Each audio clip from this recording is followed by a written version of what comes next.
तर पाहिलं माहितीमध्ये गेल्या काही दिवसापासून अल्पना पाहायला मिळते वाद उफाळला आहे कल्याण डोंबिवलीमध्ये. हो, बिलकुल काही वाद उफाळलेला नाहीये. आता बघा, ह्या भाजप फक्त बातम्या आहे, कपोकल्पित बातम्या आहे. काही लोक आर्थिक गोष्टींचा विचार करून इकडनं तिकडे पक्षबदल हे करत असतात, परंतु शेवटी ठाणे जिल्ह्याचा इतिहास आहे. मुख्यमंत्री म्हणून काम करत असताना एकनाथ शिंदे साहेबांनी जो काही या जिल्ह्याचा विकास केलेला आहे आणि आज उपमुख्यमंत्री असताना ते ज्या पद्धतीनं सर्वसामान्य शिवसैनिकांनी सर्वसामान्य जनतेला न्याय देण्याचा प्रयत्न करतायत, हा जिल्हा जो आहे तो आधी धर्मवीर आनंद दिघे साहेबांचा बालेकिल्ला होता, तर तो आता एकनाथ शिंदे साहेबांचा बालेकिल्ला आहे.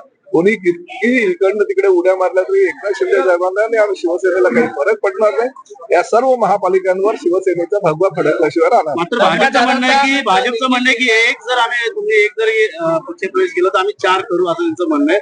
रवींद्र चव्हाण असेल कुठे एकनाथ शिंदे हो, असं काही शेवटी बघा, मुख्यमंत्र्यांनी त्या संदर्भात काही बैठकी घेतली होती आणि बैठक घेतल्यानंतर कोणी कोणाचा पक्षातला इकडनं तिकडे जाता कामा नये किंवा याचा पक्षातला कार्यकर्ता हा दुसऱ्या पक्षात जाता कामा नये अशी भूमिका घेतली होती. आता काल काही गोष्टी ज्या आता म्हणजे कशा घडल्या याची मला कल्पना नाही, पण मुख्यमंत्री निश्चितपणे या प्रकरणावर जातीनं लक्ष देतील आणि सर्वसामान्य शिवसैनिकांना जो न्याय अपेक्षित आहे तो न्याय देतील. जाधव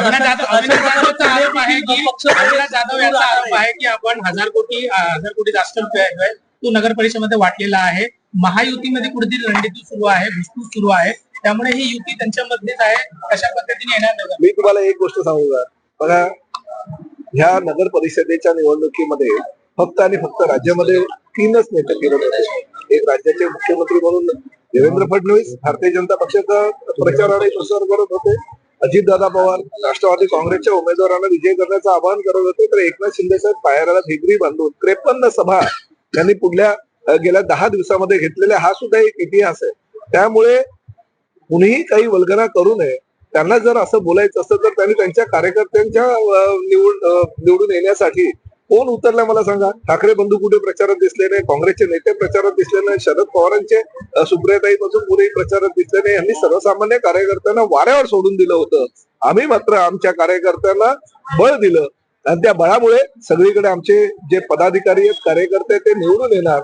आता निवडून येण्यापूर्वी पैशाचा वगैरे वापर केला ही त्यांची जी वल्गना आहे ती 21 तारखेच्या निकालानंतर काय ते म्हणतात हे स्पष्ट होतं. उद्धव ठाकरे म्हणतात की आपापसातच भाजपाची मारामारी सुरू आहे गद्दार लोकांची आणि त्यातच बाहेर निवडणुकीचा घेऊन निकाल आहे, कसा असणार?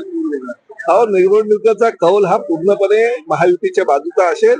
ह्यांनी प्रचारामध्ये जर उडी मारली असतील तर त्यांना तो नैतिक अधिकार होता, आता त्यांना काही नैतिक अधिकार राहिलेला नाही. धाड टाकण्याचं काम सुरू आहे आपापसात. काही नाही धाड टाकण्याचं, चुकीचे जे करत काही असतील ते काही गोष्टी होत असतील, परंतु तसं काही धाड वगैरे टाकलेलं नाही. काही गोष्टी ज्या सांगोल्यामध्ये घडलेल्या आहेत त्या सांगोल्यामध्ये सगळ्याच पक्षाच्या उमेदवारांच्या घरात ऑफिसवर धाडी टाकलेल्या आहेत. त्यामुळे असं चुकीचं काही नाहीये. निवडणूक आयोग त्यांच्या पद्धतीनं काम करतो.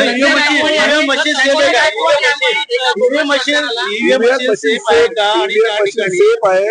जेव्हा ईव्हीएम मशीन मध्ये लोकसभेमध्ये यांच्या उमेदवारांना जास्त ताकद मिळाली होती, जास्त मतं मिळाली होती, तेव्हा ईव्हीएम मशीन योग्य होती आणि विधानसभेला यांच्या उमेदवारांना कमी मतं पडली आमच्या लाडक्या बहिणींमुळे. त्यामुळे ईव्हीएम मशीन लगेच चुकीची आहे. एका वेळेस एक निर्णय घ्यायचा आणि बोलायचा, दुसऱ्या वेळेस दुसरं बोलायचं हे योग्य नाही. सर, सुधीर नाव करण्यात आलेलं आहे, त्यांनी ऍफिडेव्हिट मला काय त्यांचं नाव वगळण्यात आलेलं मला आहे. कल्पना आहे, पण अशा पद्धतीने जर काही चुकीचं झालं असेल निश्चितपणे न्यायालयामध्ये त्यांना नाही.